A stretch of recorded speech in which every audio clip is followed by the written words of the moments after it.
Welcome to Money Sense, where we go beyond the numbers to help Canadians design a wealthier life. With host Brent Laux and trusted experts Kevin Hegedus and Andrew Rodych, partners at PWM Private Wealth Counsel and portfolio managers with Q Wealth.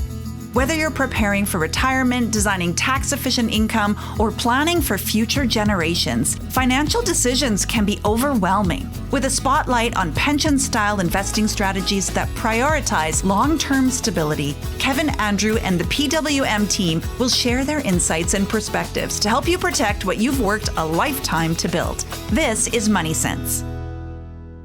Welcome to our Money Sense program. Very important program for you this weekend. Our episode is going to touch on something that's deeply personal for so many Saskatchewan families. What happens to the family farm when the next generation isn't farming anymore? It's a topic that blends heart and history and family and finance, and it's one that's really playing out across the prairies as more and more farms transition from one generation to the next. And joining us to talk about this very matter is Kevin Hegedus, the founder of PWM Financial Services, Inc. Kevin is a registered portfolio manager with Q Wealth Partners from right here in Saskatoon. He's not just an advisor. Kevin's one of three brothers whose own family has faced this exact crossroad. And the way they approached it says a lot about legacy, meaning, and planning done right. Kevin, thanks for joining us. Hey, Brent, it's great to be here. And you're right. This one's pretty close to my heart. So this isn't a case study that we're going to be going through today. This is actually our family story. Good. Well, let's start with that family story. Paint us a picture about what your family's farm was like.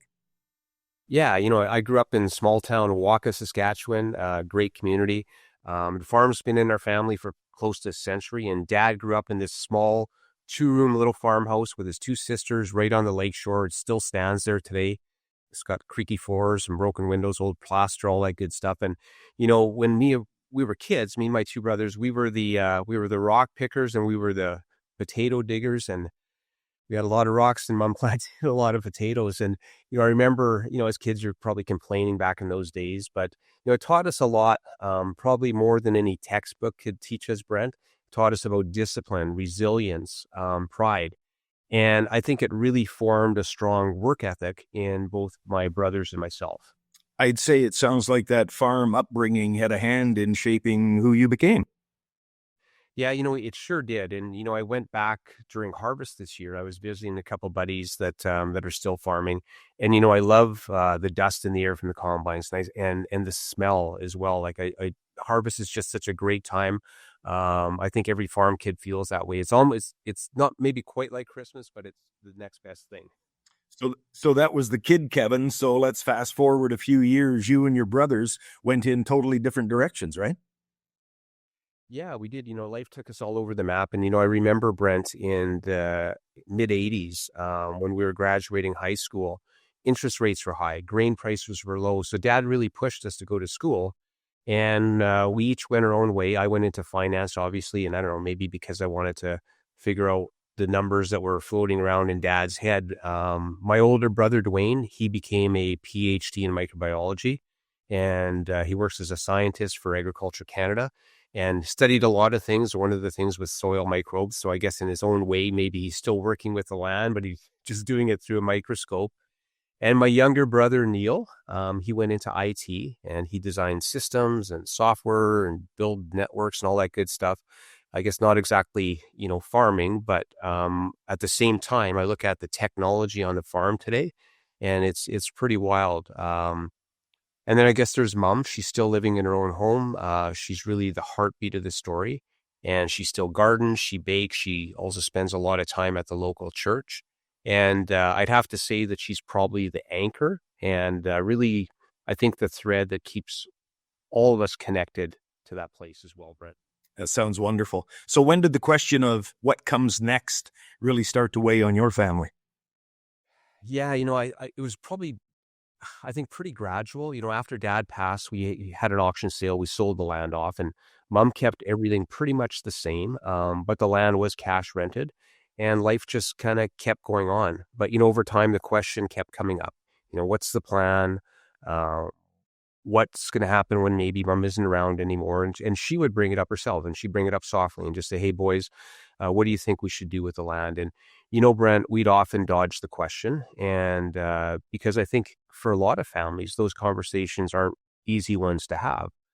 But one day we were all together and she said something that I'll never forget. And she said, I don't want to pass away with this decision unfinished.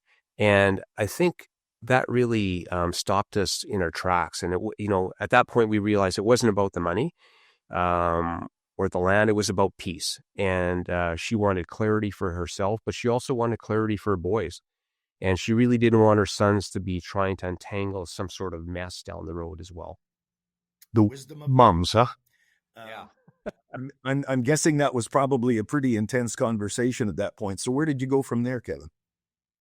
Yeah, it was, Brent. And I guess I went to work on creating a plan for my mom and for our family, just like I've done over the years for hundreds of other farm families. And, at PWM, we really do this type of planning for families every single day. But this time it was obviously a little bit different because I was sitting on the other side of the table, right? But we approached it the same way that we help a lot of other clients. And we started with what really matters most. So we didn't start with a balance sheet. We started with a conversation and just asking questions. So, what did Mom want her legacy to be like? How did she want us to remember the land? What did fairness look like between these three sons that have very different lives today? And the other thing is we all have kids of our own. So would those kids care about the land the same way that me and my brothers do? So it definitely wasn't a spreadsheet conversation, but it was definitely, I guess, a values conversation. And that's really what led us to create a plan that really kept the land's meaning intact while giving everyone, in this case, I think everyone has peace of mind, Brent. Well, you got to tell us more. What did that plan actually look like? Well, the first thing that we did at PWM is we created what I call a family blueprint. And this is between Mom and her three sons. And this structure really gave us flexibility, but it also gave Mom peace of mind. And what we wanted, Brent, is we wanted to make sure that the ownership was very clear. We wanted to make sure income was going to be properly allocated to everyone, and that the land could be transitioned smoothly down the road if it needed to be, without any fighting, without any confusion, and without any unnecessary tax liabilities as well. And in this case, because Dad had actively farmed the land for decades, the land qualified as qualified farm property under the Income Tax Act. And this is important because that status actually carried forward. So even though we don't farm today, CRA still allows this, and that's because it recognizes generational use. And through the capital gains exemption, each Canadian can claim up to $1,250,000 tax-free on qualified farm property. So in our case, Brent, by structuring things properly, each of us, so Mom, my two brothers, and myself, had our own exemption. So that's 4 people, that's 4 lifetime capital gains exemption. That's $5 million that's protected from capital gains tax. This is probably one of the most powerful tools a family farm has. And I think too many people don't realize it until maybe it's too late because they haven't done the planning soon enough. So you essentially multiplied your family's protection while keeping everything fair and transparent for everybody. Yeah, that's exactly what we did. No shortcuts, no secrets. It was just proactive planning. And I think the key message for anyone listening today is this. You don't have to be farming today to benefit from some of these rules. So if the property was farmed by your family in the past, either your parents or maybe your grandparents, it still may qualify. And again, too many families find out too late. But in this case, Brent, by putting this plan in place and by setting up the structure properly, this is going to save our family about $1.2 million in taxes over time. So it's a big deal. No kidding. That's some impressive numbers. And this is just one of the topics that you'll be dealing with at your Life After Harvest events?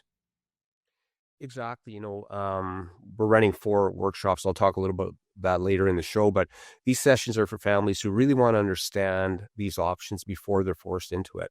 But we're going to be uncovering a lot of other things there. I'm going to be talking about behavioral biases and how those biases shape our investment habits.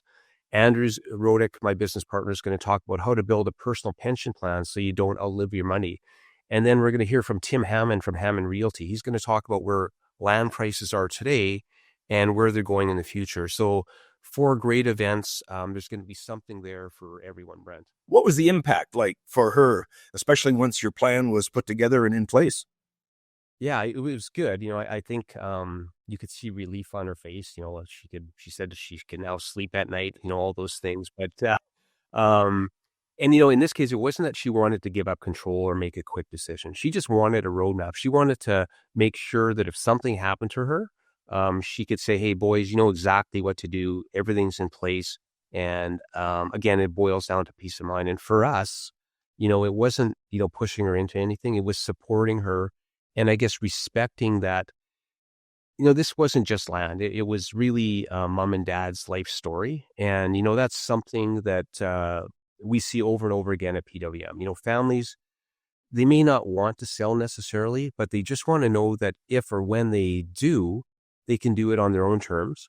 They can do it in a way that, honors the past. And obviously, they want to do it in the most tax efficient manner. Let's not give more money to CRA than we have to. And, part of that means keeping communication open with your tenants or your renters. And in our case, we're pretty fortunate. The same family has actually farmed our land for years since Dad passed away. And honestly, for me as an advisor, Brent, this process, was pretty humbling to experience firsthand what our clients go through. Man, I tell you, it was pretty compelling. It was a really good exercise for me. I can imagine, and it certainly goes beyond just the numbers, the planning, really an emotional side to this for everybody involved. Yeah, and I'm going to just share a quick story with our listeners. When my daughter was 6 years old, she's 19 now, I took her snowmobiling, and we actually stopped at that old 2-room farmhouse that Dad grew up in. And I told her, I said, this is where your great-grandfather settled, and this is where your grandpa and his 2 sisters were raised. And I said, this is where you and I come from. And I told her at one time there was actually 5 people that lived in this little home. And, even at 6 years old, she was looking around, and I think she had a hard time believing that there was a family that was raised there, right? And, I still go for drives out there, a few times a year, and I'll walk through the machine shed that we still have. And I'll stand by the rock pile, where me and my brothers dumped all those stones. But, over the years, I've taken a couple rocks back with me. I probably have half a dozen sitting in my yard and in our garden here, right? And for me, it's just a way to remind me of where I came from. And, even though none of us are farming anymore, my brothers and I all have different occupations, I think the land will always be part of us. And I think that's the case with a lot of farm families out there. I agree. That's great. And that connection is exactly what makes these transitions so emotional and for some families so difficult. Yeah, I think you're not just transferring land, right? You're transferring, in a lot of cases, the identity. You're transferring, obviously, memories and the meaning behind that land. So it's a different type of business, farming. So if you could go back and give your younger self some advice and other families as well, what would that be, Kevin? I think I would say to start early. Don't wait for health scares or tax deadlines or funerals to force some of these conversations, because it isn't just about tax or about money. It's about preserving that family unity. And I think good planning gives everyone a voice. It's going to take the emotion that in some cases can divide families, and hopefully it turns it into understanding. And, at PWM, we talk a lot about the idea of wealth 3.0. We throw that term around a lot, and that's where money meets meaning. And again, it's not just about maximizing every single dollar, but it's about aligning your wealth with your values. So what does money mean to you? Let's make sure that planning feels like you put it in place and it respects your wishes and your values. And, when we built this plan for our family, that's exactly what happened, Brent. Mom, in this case, had peace of mind. Me and my brothers implemented a strategy that we know is going to save us, when implemented, a fair amount of taxes, which I think Dad would be happy with. Obviously, he never wanted to pay a lot of tax like most farmers, and Dad's legacy in this case stayed intact, and the family really worked together to try and accomplish this. And, when the time comes, we're now ready. We're not going to be forced into making a rush decision. That's such an important point because most people would look at planning as accountants and lawyers, not about the feelings. Yeah, you're exactly right. But the truth is planning is, I think it's emotional first and it's financial second, right? And families don't fight about numbers. They fight about fairness. And that's why we try and blend behavioral finance. We try and blend family governance and estate design all into one plan. So it's not just about the investments. And that's really how we make sure that we always make room for the people in the story as well. So when you drive out to the farm these days out by Waka, what do you feel? Yeah, and I'm going out there this weekend. I can't wait for that. I gratitude, I think. I'll stop on the grid road sometimes and just sit there and have a look around. The fields are still rented out. They're still being farmed by people who care about the land. The renters, as I mentioned earlier, are great people. They farmed our land for a lot of years. And they're continuing that cycle, and I guess that gives me comfort. The farm isn't gone. It's just, I guess it's evolved. It's part of that next chapter. And that next chapter is also one that, in this case, honors the past. And I think, that's really what legacy is to me. It's not about ownership. I think it's about stewardship. It's realizing that our role in the story is temporary, but that story itself keeps going on. And knowing that my brothers and my mom and me now have a plan in place means that all of her grandkids are going to be in a better situation one day as well. That's such a powerful image that you've created, their legacy as stewardship. Yeah, and I think whether your family has land or a family business or investments, it's the same principle. You don't really own it. You just take care of it for a while and then you pass it on. So I guess I would say to that, let's make sure that the next generation doesn't only inherit some wealth. Let's make darn sure that they inherit some wisdom along with it. So for families who may be listening or watching us and they're in the same situation where the next generation doesn't plan to farm, but they still want to do right by the family legacy, what's your advice for those people? Have the conversation, start talking before the accountants and the lawyers get involved. Sit down as a family, ask everyone their opinion and find out what everyone values most, and then bring in a planning team that looks at the full picture, the financial picture, the emotional picture, as well as intergenerational.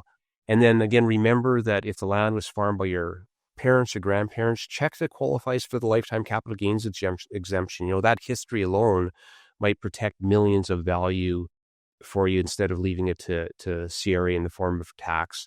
And above all, and I said this earlier, don't wait, because all of this planning takes a lot of time to put this into place, Brent.